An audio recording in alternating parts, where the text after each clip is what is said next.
we get calls and emails from parents who, they're thinking about pulling their kids out and they're really scared.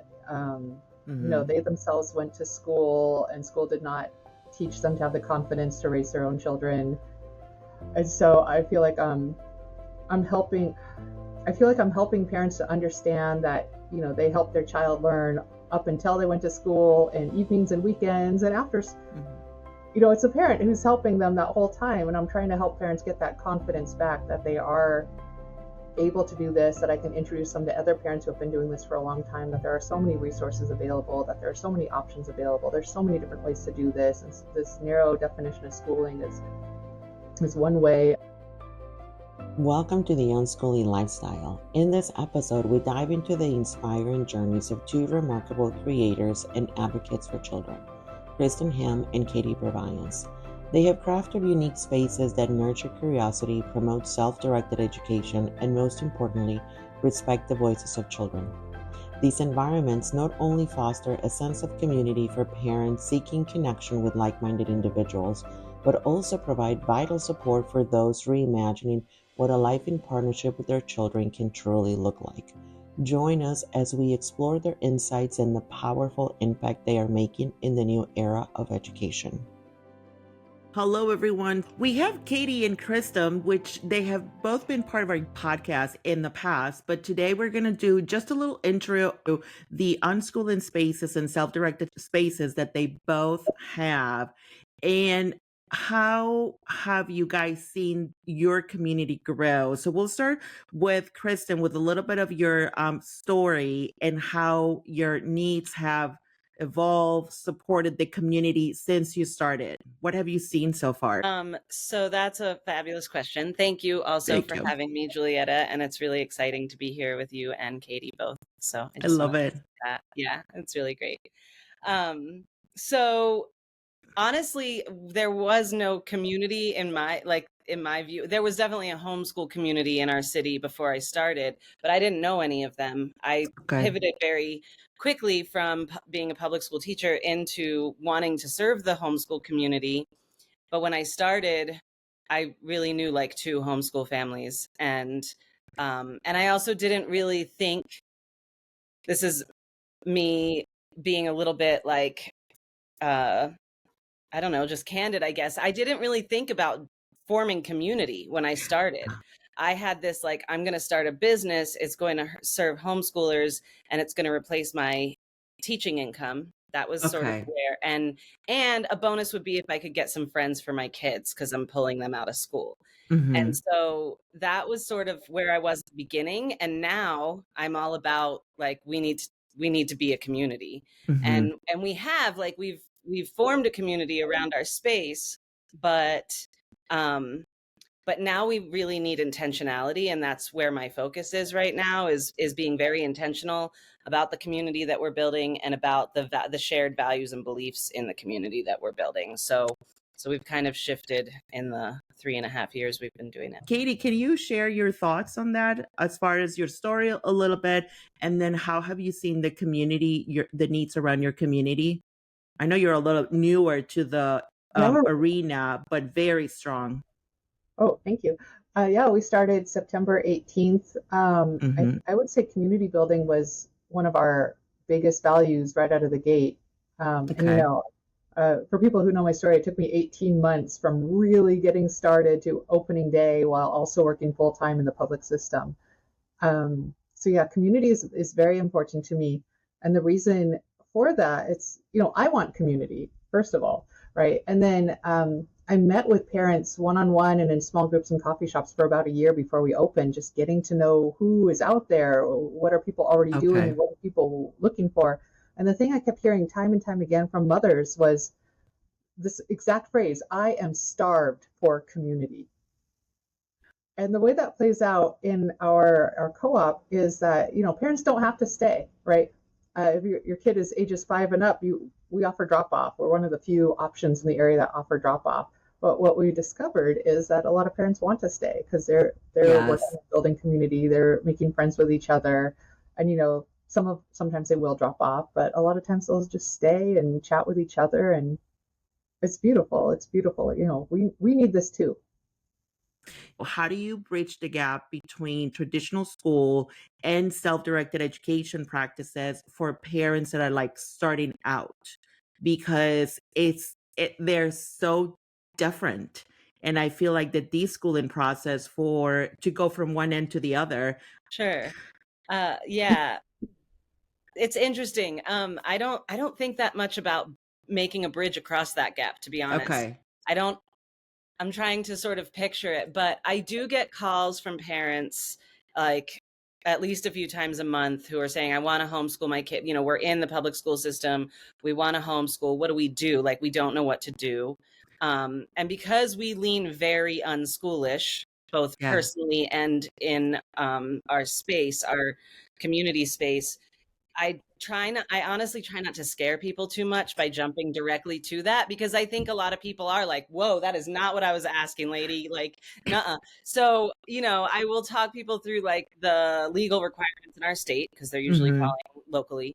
Yes. And then I will tell them, and the legal requirements in our state are very minimal. So it's like register your kid and follow these guidelines, but nobody's really going to check up on you. Um, Okay. so I'll tell parents that they need to do that. And then I'll go into their options. I'll say, well, you have options from that point. It's up to you what you build with your Mm-hmm. kids. And Mm-hmm. I'll say some people use curriculum, some people use online curriculum. Uh, and then I say, and then there's the approach that I do. And so I kind of like lead up to it, and I'll say, and we really just follow children's interests. Sometimes I'll use the word unschool or self-directed. Sometimes I don't. And and then I also really love to give people sort of a list of resources in our area. I don't ever want people to think that we're the only resource in our area, Mm-hmm. because we're not, and we're not necessarily a great fit for everybody. So I will tell people a lot about, you know, other co-ops or other homeschool opportunities in our area. That is so amazing, though. Yeah, because I feel like people do get scared when you start talking about and sharing some of the stories that we have been through. They're like, "Oh no, that's not where I want to go," and I'm like, "But you should." And they're like, "No, I'm not ready for their lady." Yes, I feel you on that. How about you, Katy? Do you get a lot more beginning homeschoolers versus people that are already thinking about self-directed education? You know, I was just right before this call, I was talking to someone about this. This is something that we are trying to figure out. Most of our kids, they've been homeschooling the whole time. Their parents have already read Peter Gray. They're already familiar with all the Ah, things. Like they read the website, they weep tears of joy, and they enroll, right? But then we get calls and emails from parents who, you know, they're thinking about pulling their kids out and they're really scared. You know, mm-hmm, they themselves went to school and school did not teach them to have the confidence to raise their own children. And so I'm helping I feel like I'm helping parents to understand that, you know, they helped their child learn up until they went to school and evenings and weekends and after, mm-hmm, you know, it's a parent who's helping them that whole time. And I'm trying to help parents get that confidence back that they are able to do this, that I can introduce them to other parents who have been doing this for a long time, that there are so many resources available, that there are so many options available. There's so many different ways to do this. And this narrow definition of schooling is one way. I think it might be the mm-hmm. worst way. And I just try to paint a picture of how it's possible for them, because a lot of parents don't even believe that they can do something that they've already been doing, right? Yeah, yeah. That is so, so true. And then I really notice when kids come to visit us, if a kid's been homeschooling the whole time, they fit right in. It's very easy. It's a very easy transition. If a kid is coming directly from the sit down, shut up model of school, directly from Mm-hmm, being told what to do, when to do it, how to do it, and when to stop doing it to do the next thing, they have so much difficulty with just being and so much difficulty with even knowing what to do, mm-hmm, right? mm-hmm, They might say that they are bored, right? Like in school, every moment of the day is so structured and so planned, and there's no space for what any particular child wants to do or is interested in. It's all about this gauntlet, this conveyor belt of processing children into into obedient workers, right? There's so much chair Yeah. training and so much just training to take instructions without Hmm. talking back about it. And a lot of kids, it's really difficult. It's really, really difficult for them to go from that environment to one where they can move their bodies and one where they Hmm. can eat when they're hungry and they don't need to ask permission to go to the bathroom and they can Yeah. go do whatever they want. Just please clean up after yourself. That's all I'm asking, right? Um, but that transition is so hard for school kids. And so this is something I've been thinking a lot about, and we've been thinking a lot about, is how do we help educate the parent more about the deschooling process? Because adults need to deschool themselves as well. Yes. I mean, I cannot agree with that more because that really was the beginning of our journey. The schooling process was really what took our journey on a different level in a life of respecting my children for who they are and not who I wanted them to be. So I needed to go through the deschooling process myself big time, like big time. So on that note, what I know, Kristen, you still hold like, circles, meetings for parents? Because I've gotten a few of your newsletters. So is that kind of how you also help the parents in the deschooling process? Yeah, so deschooling is it's definitely a passion of mine at this point. Again, like Yes. not something I ever knew was going to happen when I made that initial choice to like Hmm. leave school and start homeschooling, unschooling. But it has totally become this thing for me where like you, I'm like, we're still doing it. I don't Yes. know if it's ever going to stop. And it's Hmm. true for me. It's true for my kids. My kid that went to school and I have one kid that's never been to school, but she's still like, she still had some more conventional parenting styles from me and my husband. And Hmm. so I feel like deschooling is for everyone. And I think, Yes.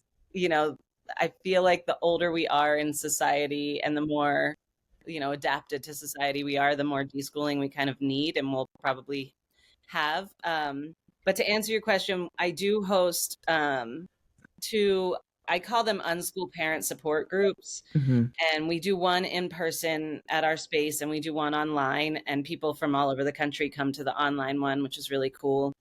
um, and even though it's called an unschool parent support group, I would say that like 90% of our conversations are more about deschooling than about like how to unschool, because Yes.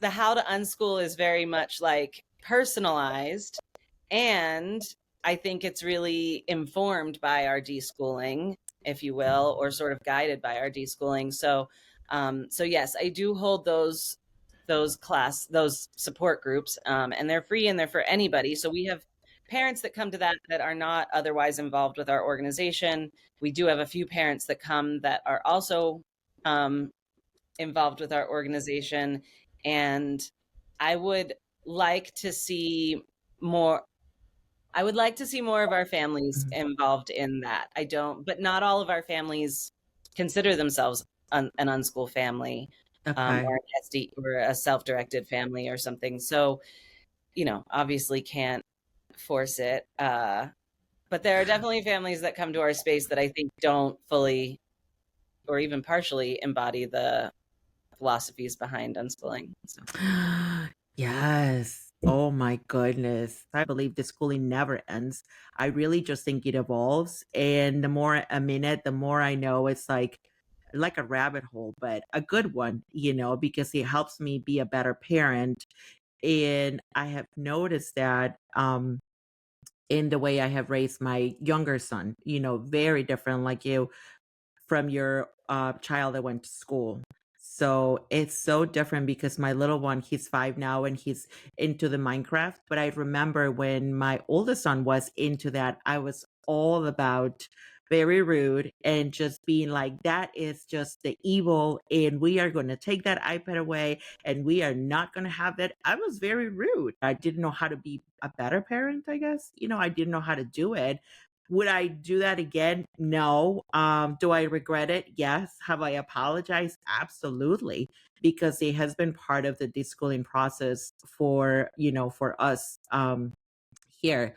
But it's so interesting. Katie, what tools have you guys used to help parents, like you said, educate them as far as deschooling and kind of leave the narrative that we've been given as far as like school and obedience and all of that? So a lot of it has been pretty informal. I do want to get to the point where we have some kind of regular parent circle. We're still Yeah. figuring out what that looks like because we're outdoors and it's winter right now, and so there's not a Mm-hmm. lot of parents who want to sit outside or stand in a circle outside to do that. And so it's been pretty informal. It's been like conversations through Facebook Messenger, like one-on-one with parents, or conversations over coffee, or it's a very feels very grassroots, very one-on-one right now, just Okay. very casual. But yeah, we do want to get to the point where we have some kind of regular, maybe monthly or every 2 weeks gathering to discuss these ideas. I really think that's what parents all of the questions that I see a lot in the Facebook groups and part of the communities that I'm part of, it's all about how to get started, but it's just about going into curriculum and all of that. And I myself did that. I mean, I spent $10,000 in curriculum back when I first started, and it's nuts to even think that all that money went there. And I have given all of that curriculum away since then. Yeah, I'm still working. I know, right? Yes, I'm still working on the shelving because I bought the special Maria Montessori like shelving, like inspired to have like the open-ended materials or whatever. I am working on moving those out of my house because I'm just like, it just keeps reminding me though. So I don't know. But let's go into the logistics of your both of your spaces. So they're still they're self-directed, but they still work within the guidelines of servicing parents and children, and also you have state guidelines. So Kristen, you're in New Mexico and you started as a business, and for our listeners and our viewers, you can go into that video or that podcast and kind of hear a little bit of that. But you started as a business and you're transitioning into a nonprofit. So talk to me about how is that going and what are the differences that you saw when you started as a business that moved you into a nonprofit. What was that like? Yeah, so like I said earlier, I kind of just jumped into things. I don't think I'm very opposite Katy, I'll say, because I know, Katy, you put so much planning and effort into your project before you started, right? And I Yes. was like, let's do this. I don't really know what we're doing, but we're doing something. And so I just started doing things. And we talked about that in the last Mm-hmm. episode I did with you, Yes. Jessica. But yeah, so we started as a business because it was the easiest and fastest way to get started. Ah. Nonprofits take a long time to set up, which I've learned now that we're doing our transition. We are still transitioning and we've been working on it for a year and a half to get, and we're really close. We're like about to submit our 1023 to the IRS for full 501c3 status. So Okay. we're getting really close, but it's been quite a process. So I just jumped in. We don't really fit, our organization doesn't really fit any of the categories out there. I don't know if you've come across this, Katy, but like, we're not a daycare, we're not a tutoring center, we're not a school, like we're not any of those things. And people are like, well, what are you? So I call it a learning center or an education center, but to me that's very different than all the other three things I said. And so like, people don't know how to insure us, people don't know how to like list us for taxes, people don't know how to, so there's these different things. And um yeah, so anyway, logistically we've just kind of been like, we're a business, this is what we do, and Okay. let people make their own decisions about us. But and then yes, I decided, I say we a lot because we are an organization and there's a lot of people there, but it's me. I'm the only owner of the current for-profit business, and I am pretty much the founder of the nonprofit, although I do have a team for the nonprofit side of things at this point. Okay. But at one point, even when I started, I said, oh, I'll be nonprofit later if I think that makes sense. Mm-hmm. And then at some point, it made sense. I thought, okay, I don't want to be a for-profit business anymore. I want to be a nonprofit. There were a lot of reasons for that. But probably the biggest one is that I don't want to own it. It's not mine. It belongs to the community. And so that's probably the biggest reason that I wanted Mm-hmm. to make it nonprofit. Um, access to grants and funding is another one for sure. And also just having like a board to support the work. Like again, it's not a solo venture anymore. It's now I have collaborators. It's not all of the responsibilities will fall on me, stuff like that. So those are kind of my reasons for going nonprofit. And the journey, like I said, has been long, but very worth it. And I'm super excited for when we get to do our rebrand and everything that will happen. Oh my goodness. What does your pricing structure looks like though, right now? Oh, okay. So we have two main programs. We have a drop-off program called the Free To program, and then we have a clubs program, and they are priced very differently. And we might be looking at bridging a gap between those two things right now. Okay. But our drop-off program can run up to 3 days a week.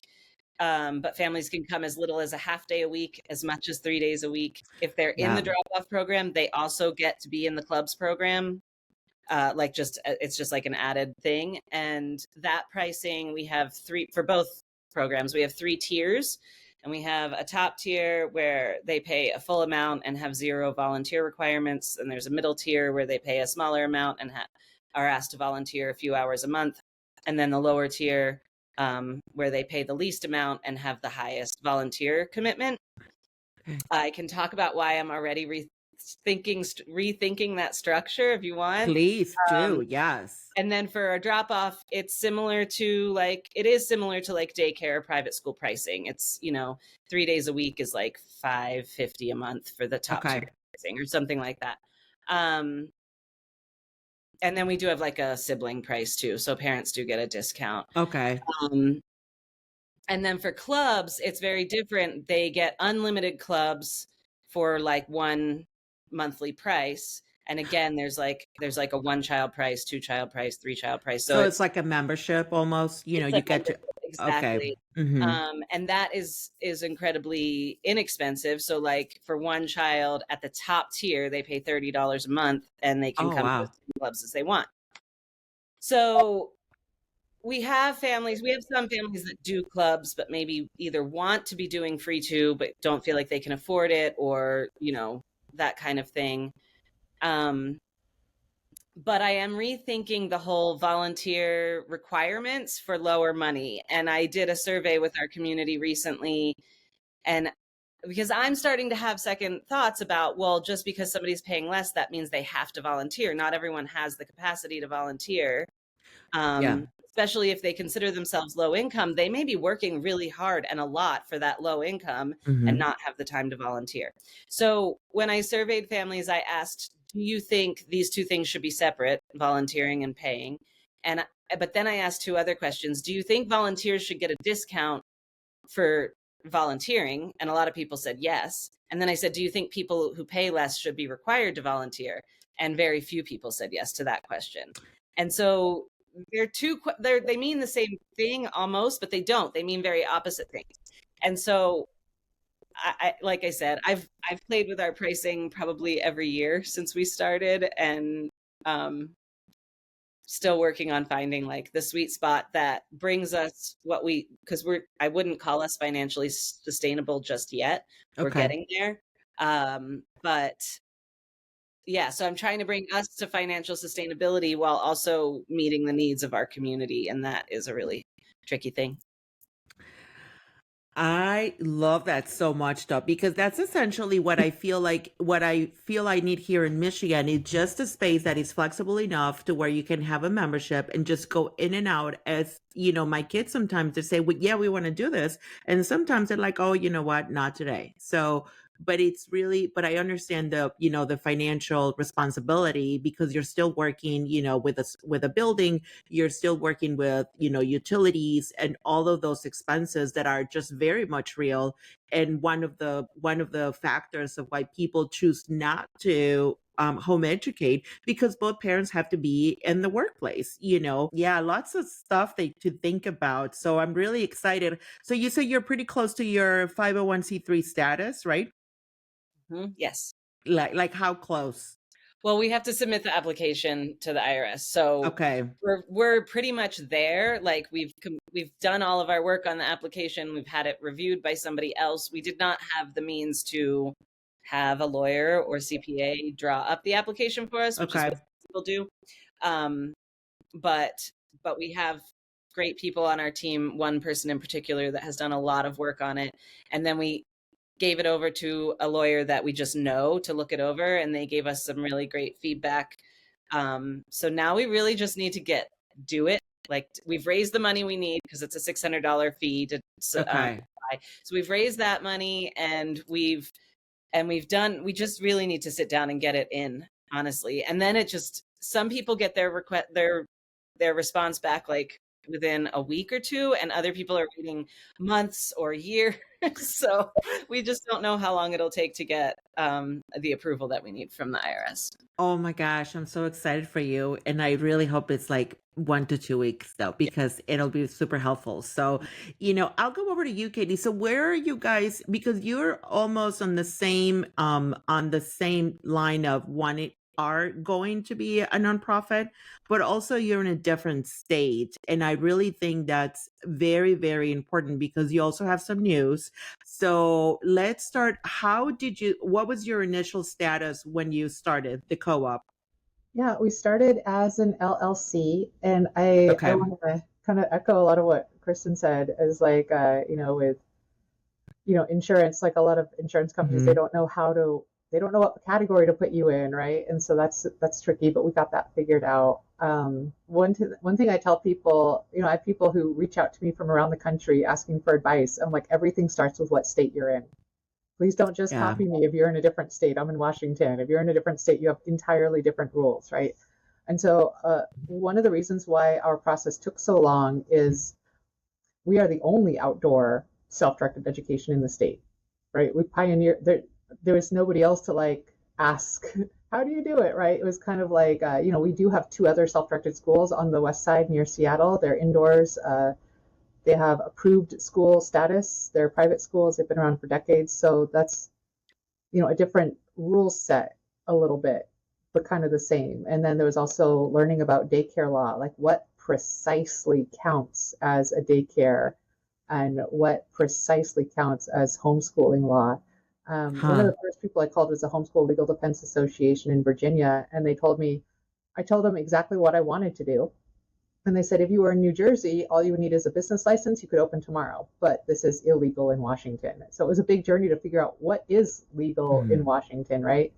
And a lot of it's gray area right now. We don't anticipate it remaining a gray area. We anticipate that as more and more people start centers and as more and more people homeschool in different ways, then it will force policy and force legislation to come up with a definitive statement about what's allowed and what's not allowed. And so I think the reason why it took us so long was just trying to figure out what the law was so that we didn't accidentally violate it, right? And so our schedule, we don't have kids for longer than 3 hours at a time, so we don't run into daycare law.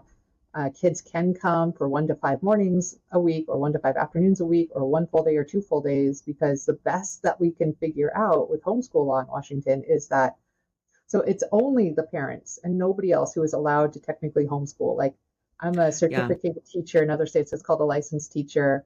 A family would not be able to just hire me to do their homeschooling on their behalf, right? Only the parents are allowed to homeschool, right? And so the idea is that we can't have a child for any more than 50% of school hours, with the assumption that the parents would be homeschooling during those other hours. So I got you. It's tricky. It was just hard to figure out, right? But yeah, we are an LLC. We did start the process to become a nonprofit. I'm still not sure how I feel about that, because I know other school founders who, they started a nonprofit with the best of intentions, and then someone on the board didn't really get it and then fired the founder. And I'm like, I don't want to put in that level of work, effort, blood, sweat, and tears, money, for somebody who doesn't get it the way I get it to just kick me out. And so it's been a journey of, I know so much more about the law now than I did a year ago, right? And so I'm figuring that out. The only reason that we're interested in being a nonprofit is for, grants. We want to make this an affordable option. Spokane is kind of a poor city. There's a lot of poverty and a lot of trauma here, and a lot of families, even if they want very much for this for their children, and even though we work with every family who comes to us and is like, I want this for my kids, but I can't afford it, we figure it out, right? I try to make it as accessible as possible. And so by becoming a nonprofit, that opens up more grant money to make it possible. But then there's also strings attached, like filling out the Mm-hmm. IRS form 1023, right? Like we don't really fit in any of those categories, like what you were mentioning. And that's tricky because if you call yourself a particular category, then you have the strings attached with that particular category that might not even make sense for what it is you actually do. So it's very tricky. So that process is kind of on hold right now while we suss things out and while we grow and as we learn new things about what this is and what we can reasonably expect from our community as far as showing up and support like that. So that's where we're at with that. And yeah, I do have some news. So we are looking at the process of becoming a state approved school. So another reason why this process took so long, another of the first people I called was the state. And I said, hey, Mm-hmm. I want to do this alternative school, blah, blah, blah. And they told me, if you appear to be a school, we will assume you're a school. And if you're not an approved school, we will shut you down. I'm like, thank you for letting me know that, right? And so in Washington, it's called becoming an approved school, a capital A approved. And it's actually a very reasonable process. It's all about health and safety of the space, making sure there's enough Okay. ways of egress if there's a fire. I have no complaints about the process. I think it's so reasonable. But you can only submit applications like once a year. If you miss that deadline, wait Mm. till next year, right? Like, ugh. Oh, wow. And so I'm going to be visiting the other two self-directed education schools on the west side next month because they've been approved for decades, right? I want to see Mm-hmm. exactly what are you doing, right? Like, and I've already had multiple phone calls with them both. Like, how do you do it? How do you do self-directed education and fulfill all the state requirements? And they explained how it works. I'm like, all right, I can do this. And so I want to visit them and really observe exactly what they're doing and pick their brains so that I can put together a really solid application. However, my concern was we're outdoors, right? We don't have a Mm-hmm. building to inspect, which is part of the application process. And I was wondering, will we be automatically disqualified for not having a building? But so I reached out to the State Board of Education, and they say the law is silent on this, which means it's okay. Yay! Oh, wow. Yeah, Yay. they were That like, is, as long as you feel like you can fulfill the other requirements, you're good. you're Yes. okay. Yeah, yeah. So I just got that news yesterday, so it's very exciting. That is so. Congratulations. It seems like you both have been on this amazing journey of learning and navigating something that hasn't really been created yet. So you are pioneering this, what I keep seeing as a bridge between that perpetuates the self-directed education that we have created at home for like unschooling families and people that follow that philosophy, and then going that into a space that may not be necessarily run by the parents, as far as like, because people still have to work, the houses, I still have to buy food and pay bills and whatnot. Yeah. So I would love for that, those spaces to follow a very good flow that wasn't an interruption as far as like how we treat our children, and to go between the home and the space and the home. It's a good flow between self-directed education at home and the space. So we have the state that you're in. So for people that are interested in creating that unschooling space, self-directed education, we have the state that you're in as your starting point. Then we have your funding. So as far as funding, when you consider some organizations like Vela, the Vela grant, do they only give to nonprofit? Like, it's that one of the requirements, or no? You both have been So recipients of that, right? Right. Yeah. yes, they don't. I will just say you don't need to be a nonprofit to receive their micro grant, but you Okay. do need to be a nonprofit. I don't know if you know this, Katy, because I just found out last year, but you do need to be a nonprofit if you're going to qualify for any of their further on funding. They've changed the name of their further on funding a few Yeah. times, but their application opened up for it this past fall, and I was really hoping to apply for it. And then when I read through the requirements, it said you did need to be a nonprofit. So Oh, just so you know that, Katy, thank I you. know I was disappointed, but we were already well on our way to becoming nonprofit. And I even Okay. out and said, "Hey, we're in the process. Like, can we apply now?" They said, "No, you have to wait." So, so hopefully this year, 2025, I believe they'll open it up towards the end of the year. So fingers crossed, we are fully nonprofit by then and can request because they do these micro grants of like $5,000 or $10,000, which are great and they're so helpful. But then they have this like much bigger, much more competitive funding opportunities. But the criteria is a lot, more strict or narrow, I guess is the word. Huh.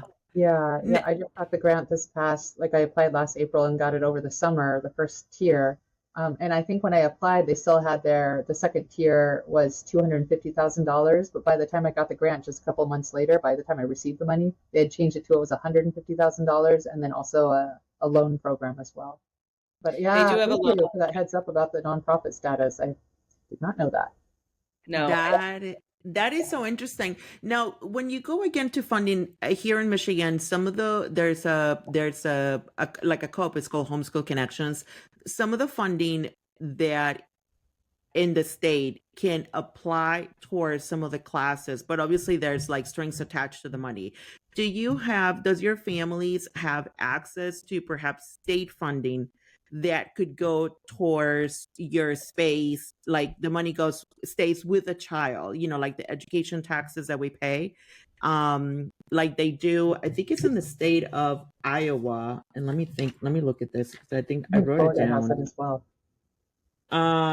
Minnesota has that as well, where the money goes with a child towards the space that they're part of versus just the one school district that their taxes are associated with. No, Florida has this, and I don't think Yes, Florida has that. So does New Mexico and Washington, you guys don't have that access to any kind of state funding, no?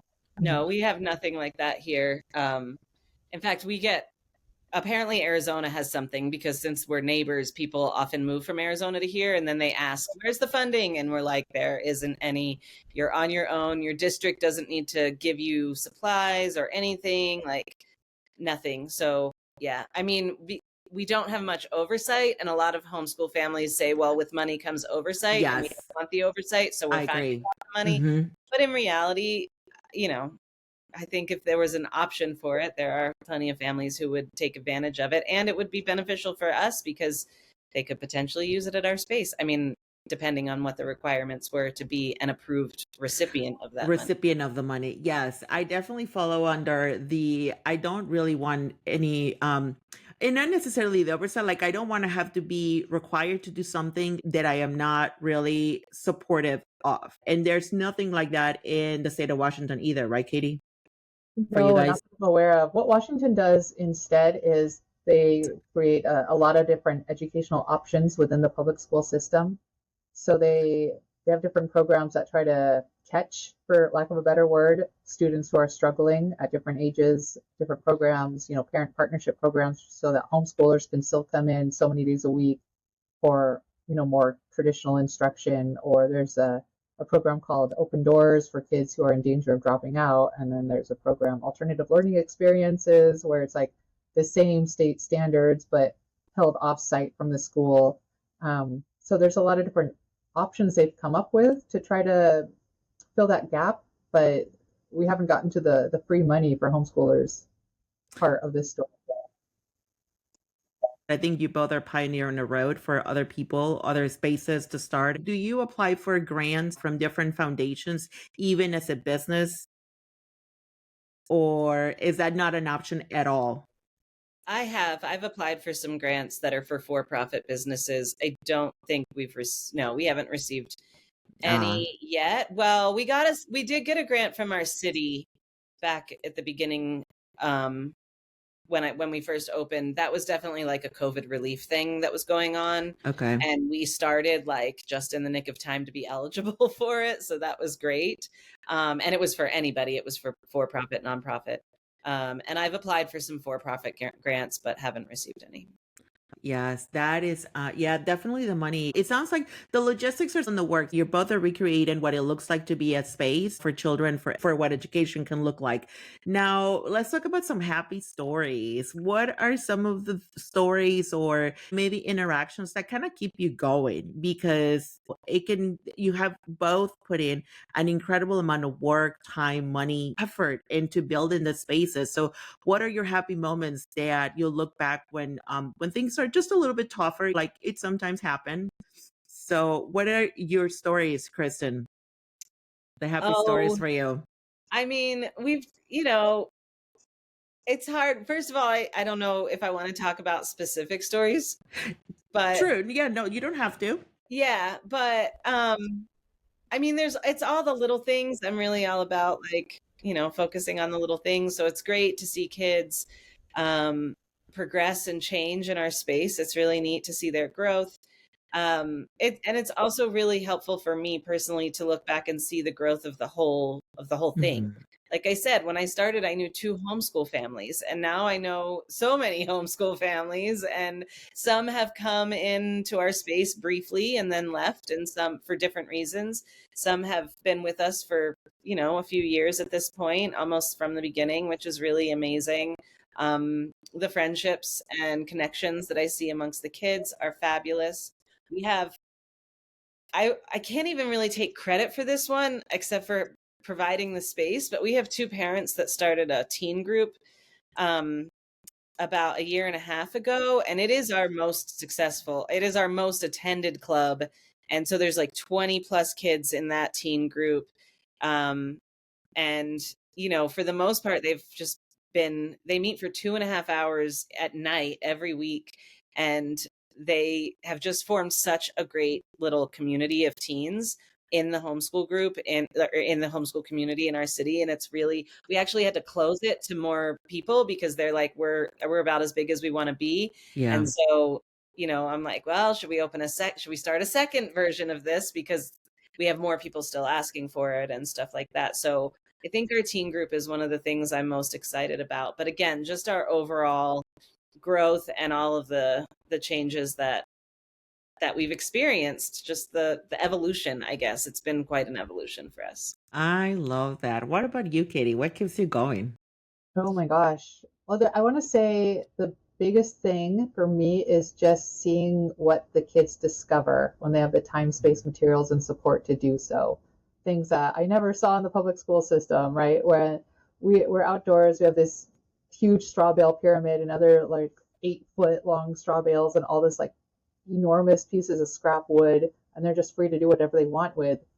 They're kind of teaching themselves Mhm. physics, right? Trying different things with the boards and the tires and the straw bales, figuring things out. And it's so cool. Every time I'm there to set things up, I always think to myself, like, what are they going to do today? Right. And I never know what they're going to do. And I see like little kids figuring out engineering problems because they're trying to solve their own problem and figure out a better way to get to the top of the pyramid or all kinds of things, and it's delightful. And then the other thing I see kind of in the same category is once in a while we'll have a rules meeting, right? And our rules meeting is we'll sit at the picnic table and we pass around a stone, and then when it's your turn you just say how you want to be treated, Mm. and I write that Yeah. down as a rule. And they help each other out, like how do we word that, like is that Mhm. like oh, I'm blanking on examples right now, but it's a very much a collaborative effort. Like how do we turn that into a rule? Like how do we word that so it makes sense for everybody? And then there's a lot of discussion that goes on between them. Like they'll think of examples where that won't work and a different way to word it so that it does work. And we just had one of these, oh gosh, last week. And these kids, some of them are 4, 5, 7 years old, right? They sat for like 30 minutes discussing it, having a very thoughtful, Mhm. respectful, interesting discussion about how to do this, how to work together. And the parents of the two youngest kids, they were standing at a little bit of a distance watching, like they couldn't believe that kids were sitting for that long and engaged for that long and Mhm. participating for that long. And it's beautiful. It's beautiful what kids are capable of if we just let them. It would just let That's them. it fires me up. I love it.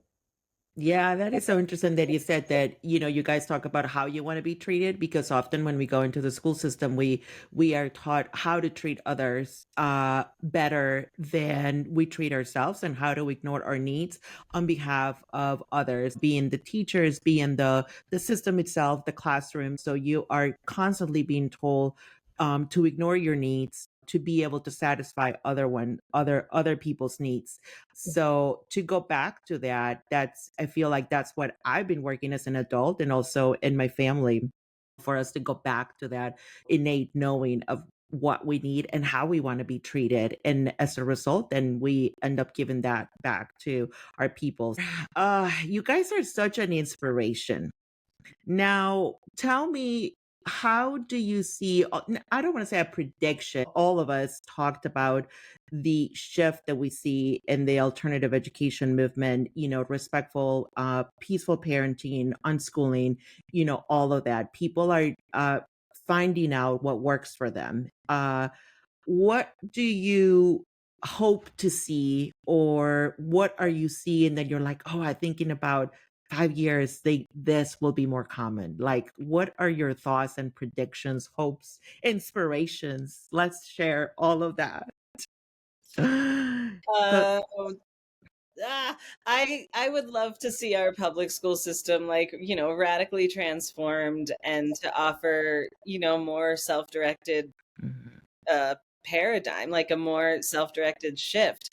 Um I don't know that I'm hopeful that that'll happen because, Yeah. while a lot of us call the public school system broken, there's also the same people might say it's working exactly as it's intended to work. And so without like a much bigger shift, like what's the not structural, I'm losing the word that I want for that, but systemic. Hmm. This we would need a much bigger systemic shift.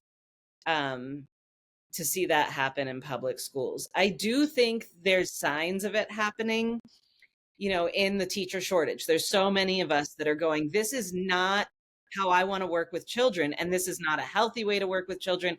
And this isn't okay. And many of us were in it to try and change it. And then we went, oh, this is never going to happen. So I need Hmm. to leave and do my own thing. So I could potentially see more of that happening. My worry is for the families that are still stuck in the system and don't see a way out. Hmm.